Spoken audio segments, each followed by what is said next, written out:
So there was a time when a lot of people from all around the world, they used to come to India to get education from Nalanda University, one of the oldest universities in the world, right?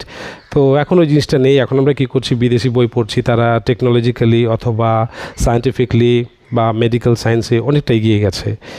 আর আমাদের ওই job mentality mindset যে স্টুডেন্টরা 90% স্টুডেন্টরা, তাদের একটাই উদ্দেশ্য শিক্ষার, যে at any cost, by hook or crook, they have to crack the government examination.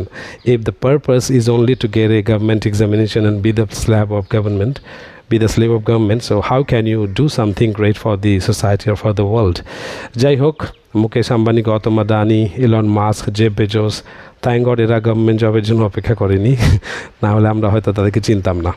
যাই হোক, তো বর্তমানে যে পরিস্থিতি আমরা সেটা দেখে বুঝতে পারি যে না, student should try to depend on their skills and abilities that they have. তাদের যে স্কিলস আছে, যে এবিলিটিস আছে, তার উপরে ডিপেন্ড করাটা সবথেকে ভালো।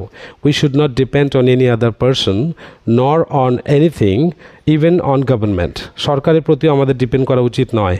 Okay, so what are the things that we should depend on? Yeah, this is the skills. Number one, স্টুডেন্টের মধ্যে একটা ইম্পর্টেন্ট স্কিল, যেটা নাকি কমিউনিকেশন স্কিলসকে কিন্তু একটা বড় একটা ইম্পর্টেন্ট স্কিল হিসেবে গণ্য করা হয় গোটা গ্লোবালি।